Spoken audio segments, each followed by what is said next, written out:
Autre carton pour faire le tour des incidents qui ont émaillé ce Grand Prix du Brésil, il y en a eu de nombreux, c'est évidemment le premier tour, le fameux virage numéro 4, avec Vettel qui se retrouve en marche arrière.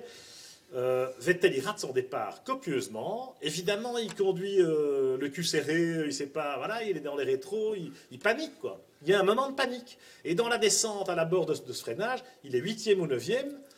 Les voitures sont à 3 de front, hein, c'est le début de course, c'est normal. Tout le monde tente sa chance. Et voilà, là, il y a Senna et Pérez derrière lui. Bruno, il freine à l'intérieur. Ok, il n'est pas sur la bonne trajectoire. Mais c'est normal, c'est le premier tour. Tout le monde tente le coup. Mais il est au point de corde, quoi. Et Vettel tourne comme s'il n'y avait personne. Or, qui a tout à perdre dans l'histoire? C'est pas Senna, hein, c'est Vettel. Bon, moi, j'ai pas du tout vécu ça comme ça, hein, Pierre, je te le dis. Vettel part du côté gauche de la piste et il se retrouve du mauvais côté de la piste. Et donc, il se fait passer sur sa droite.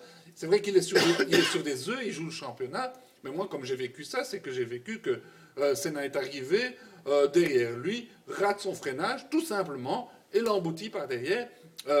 Là, heureusement, ça s'est bien terminé pour Vettel, mais sa course aurait pu se terminer là. Et je trouvais que Senna avait été maladroit sur ce coup-là. Bruno, il rate pas son freinage, il est à la corde, ils sont à 3 de front dans la descente, il freine à l'intérieur. Alors c'est vrai que c'est plus gras ou que c'est moins adhérent à l'intérieur et qu'il souvire un peu, mais il est à la hauteur de Vettel quasiment, il est en tout cas au point de corde avant Vettel, et Vettel ferme la porte comme s'il n'y avait personne. Attendez, on est au départ, on est au 3e virage et il n'y a plus personne. Faut pas rêver. Franchement, là, il a vraiment, passez-moi l'expression, le cul borné de douille, Vettel, parce que, bon, il se fait quand même emboutir, il y a quand même la carrosserie qui est touchée, il y a l'échappement qui est un peu plié, etc. Il revient de très très loin, Vettel, sur ce coup-là. Et en marche arrière, alors là aussi, il faut du sang-froid. Il faut dire qu'en marche arrière, en voyant tous les mecs dans l'autre sens, bon, mais c'est quand même de la réussite, quoi. Ça, c'est vraiment de la chance pure. Et voilà, heureusement. Ouais, il a eu beaucoup de chance de pouvoir repartir, beaucoup de chance de pouvoir rattraper, mais il a fait une course magnifique. Heureusement pour l'issue de son championnat. Et puis dans ce crash, on oublie qu'il y avait le pauvre Pérez qui a aussi été éliminé sur ce coup-là.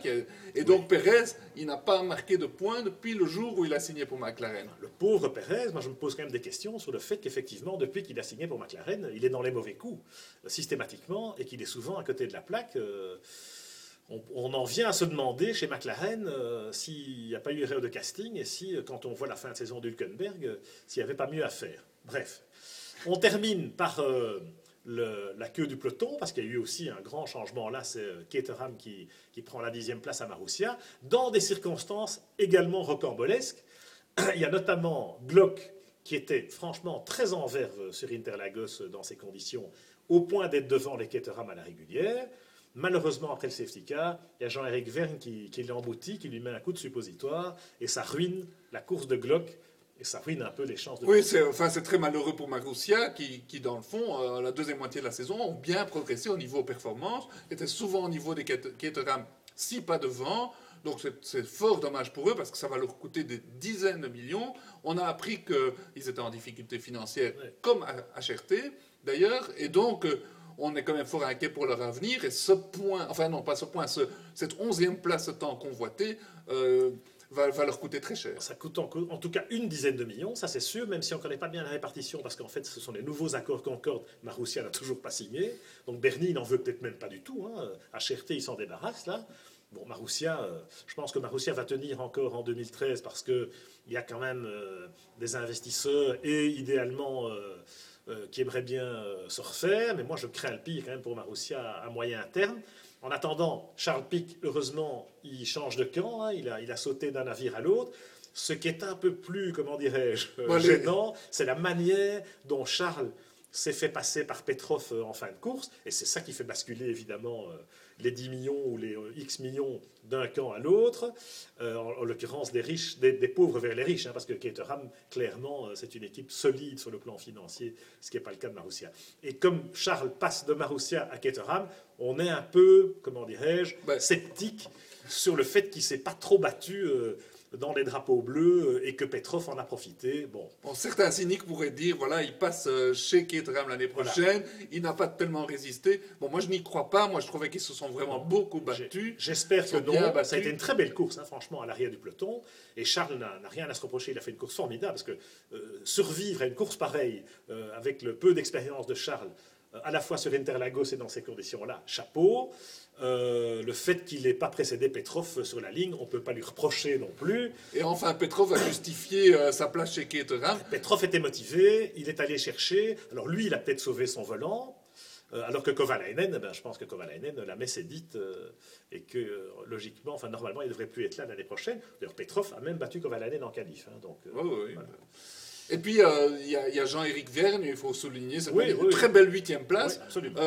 Au final, c'est une belle manière de terminer la saison. Même s'il a embouti Glock, Jean-Éric, il finit la saison sur une bonne note, en étant quasiment jeu égal avec Ricciardo en qualif, parce que dans son dernière tentative en qualif, il est gêné par drapeau jaune.